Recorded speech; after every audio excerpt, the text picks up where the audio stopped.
Welcome, Dr. Stacy Holland.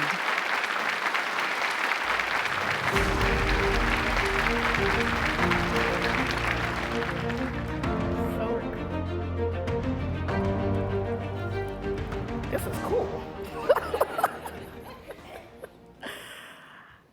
Children have infinite possibilities. They are actually created with all this creativity, and they have no boundaries. But school is often the one that crushes their creativity. I get to every single day with a team of amazing people to think about how we can rethink school. Our sole job is to dream every day and to think, how can we partner with those schools at the end of the day that are doing wonderful things for kids? I am the proud executive director of an organization here called Elevate 215. That organization is designed to find and invest in schools and our teachers and our leaders and to create the conditions so that way school can actually be boundless. We believe that Philly's future actually starts at school. Philly's future starts at school. And why is that? Well, this quote is from a dear friend who recently passed away, who was a serious warrior for kids. And he would say every single time I saw him, "Did you break a boundary today?" And the reason why that's important, because I was a kid who needed to have the boundaries broken.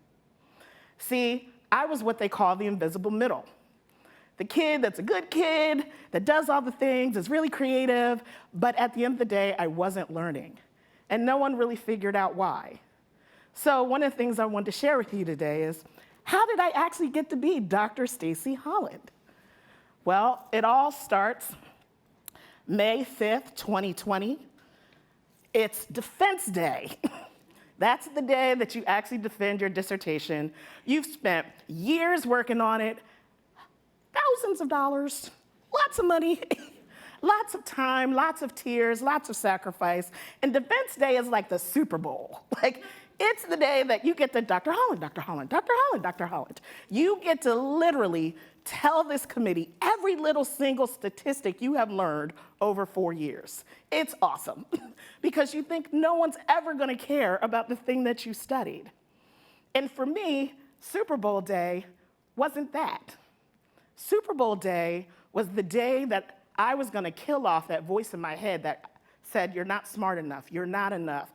You, at the end of the day, won't really be Dr. Holland." I was gonna kill that voice. But the fanfare around dissertation day never happened. Global pandemic, you're not on the beautiful campus of University of Pennsylvania, you're not with your peers, you're not with your committee. I was by myself in my home looking at the Hollywood square boxes on my computer. And I was also sitting one room away from where my mother had just passed away 18 days before. Defense Day wasn't the Super Bowl. And instead of it actually being a joyous day, it was just a day. And so as I was reflecting, I gotta find a way to be excited because it's Super Bowl day, I started thinking about what did it take to actually get me here. Well, I am the youngest of 3. My oldest brother is actually special needs, so there was a lot of chaos in our house. He was always the one responsible for getting us in trouble and on punishment, always. He's a bit of a jokester. We're the product of a single parent, my mom, who was super mom, who was awesome, wanted to make sure that I, as her youngest, went to school what she called the right way. She's like, "You're not gonna go with children. You're not gonna have to work at night. You're gonna go on a campus. You're gonna go party," not so much. "But you are going to go to college." I said, "Okay, Ma." Now, I was all the things. I was the dancer. I was the violinist. I was the class president. I literally had everybody organized from kindergarten through 12th grade. I was telling them all the things to do. However, something happened senior year. All my friends are applying to college. I'm applying, and I get rejected from every single institution I applied to. And that's when we found out that I was the invisible middle. I had a 1.9 GPA average. My SAT score was 700, and if you remember at the time, you actually got 400 points for writing your name. So it was low. like low, low. And it was like, what do we do? Well, like any good mom, she took my hand, we went to that institution, and she crashed a recruitment day. And she said, you are gonna charm them. You are gonna get yourself into school. So I really wanted to go to Trenton State College, which was not far from my house, but I had a rejection letter, so what do? We go to this recruitment luncheon, and there's my first lesson in the power of relationships. I meet Jim and Pat Boatwright. Mr. Boatwright ran a program, an educational access program for kids like me, the invisible middle.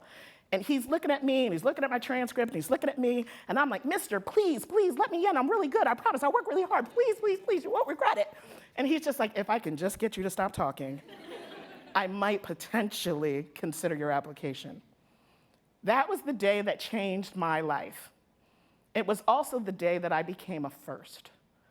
The first that in your family that goes to college the right way. The first that would actually pursue a career. So that was a really important day. And Mr. Boatwright, now I will tell you, none of us knew what we were doing. At the end of the day, he would say, Stacy, do this. And I'd be like, okay, go to this conference. Okay, join this club. Not a problem. Go work here. Okay. I want you to go study abroad. Okay. Like, whatever the case may be. He and his wife, who also worked in student life, they were my dreamers. They dreamed of me and what I could be before I knew what I could be. They made it their life's mission, and they not only did it for me, they did it for thousands, to say, you are going to change the world. One particular semester, I was taking calculus, and I had a 13 average. I would cry to class, I'd cry through class, and I'd cry walking from class. And Mr. Boatwright would be standing outside waiting for me every single class on Tuesday to walk me to tutoring. And finally, when it was clear I was not gonna change that 13 average, he said, girl, you are not gonna solve equations for a living. I just need you to get the D and get out. And he begged the professor, just give her a D. Like, I know it's an F, but just give her a D, because she's gonna keep crying. And in that moment, he said, you know what? There's actually a whole nother career for you, Stacy. You're gonna be the leader. You're going to be an educator that's actually gonna build programs just like you. And because they were my caring adult, I said, okay. Now, the irony about this particular, The irony about this particular story is several years later, let's say 10 to 15 years later, I'm now serving on the board of trustees of the university, and guess what? I'm the chair. So the very institution that said I wasn't enough, that the invisible middle isn't welcome here, I now am their boss.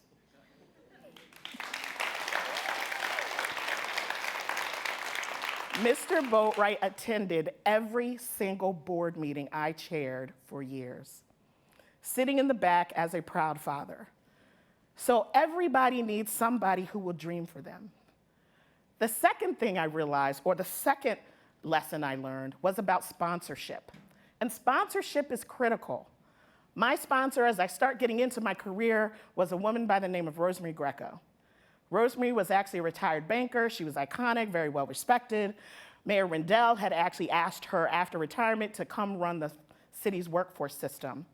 And through a series of events, after I had went to school, went to graduate school, I found myself unemployed, and I needed a job. So I stripped my resume of all my degrees and all my experience, and I applied to be a secretary at this particular institution. So I am now her temporary secretary. So one day, and I'd refer to myself as clerical girl. People would say, hey, there's more to you. No, there's not. I'm just clerical girl. You don't need to know nothing. I'm just gonna do my job. And then I'm gonna figure out how to get myself back to education, because I really wanted to come back to education. Well, one evening she says to me, Stacy, something doesn't add up. Why are you in the secretarial pool? Do you want what I told HR, or do you want the real story? Because if I give you the real story, you can't fire me. And as I told her, I went to school, I now was unemployed, I want to go back to education, can you help me? And she says, I am in the position to use my power to use my power, my position, and my platform to help you. In one of my projects, I went from the secretarial pool. She decided to promote me to chief of staff of a $150 million workforce company in Philadelphia, and my particular job was to figure out how we could use workforce money to support educational initiatives. So that one little story and just showing up, she used her power and her platform to elevate me. The end result of this story is Rosemary actually decided one way to use the youth money was to create a new organization. And in that, she allowed me, along with my co-founder, to create the Philadelphia Youth Network. Now, I don't know about you, but there's not many 30-somethings that get to walk into the bank with a $12 million promissory note. And I thought I was gonna get arrested. And I'm like, hi, my boss, Rosemary, sent me over here. She used to be the president of this bank, but she sent me over here to open a checking account. And they're looking at me, and they're looking at the promissory note, and they're looking at me, and security pops up. So 3 hours later, I am still in the lobby trying to get this bank account open. And I call her like, I think I'm gonna be arrested.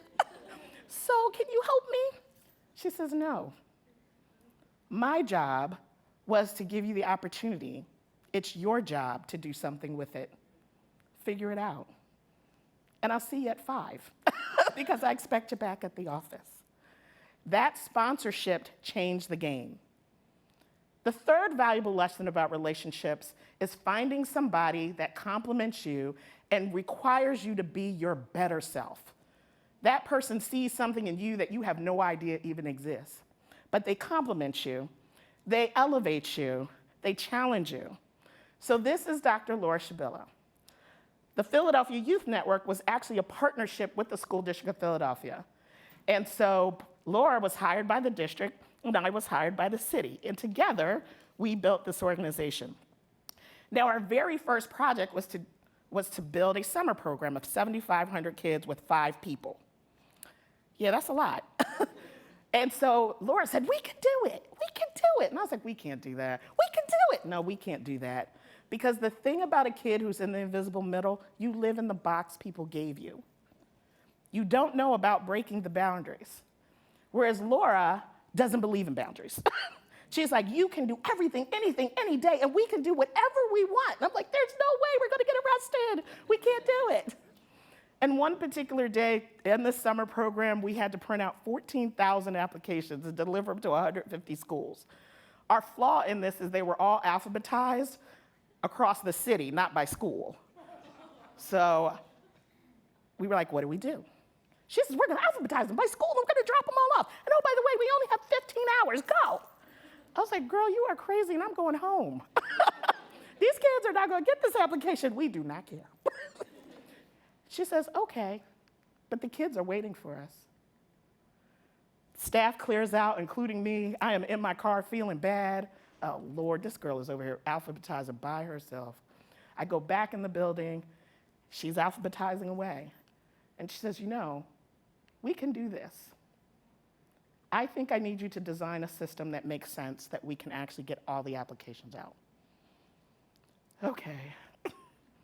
And 6 o'clock that next morning, after we called family, friends, boyfriends, girlfriends, everybody to come alphabetize, every child, every 8th grader received their application. That one example, this idea of taking a little nonprofit, ended up being serving over 20,000 kids every year, building 14 new high schools that just serve kids who dropped out, changing federal, state, and local policy, leveraging over $498 million just to serve kids. That relationship changed the game for me. She pushes me. She makes me better. And everybody needs a relationship like that. So as I started reflecting on Super Bowl day about what got me there, because it wasn't all of the fanfare and it wasn't all the accolades, it was really the people. It was Mr. and Mrs. Boatwright. It was Rosemary and all the people I encountered. It was my Laura, who's my ride or die. If I had to bury a body, she would figure out how to do it. And the reality of it is, that's how Dr. Stacy Holland was born. All of us at the end of the day have people in our lives.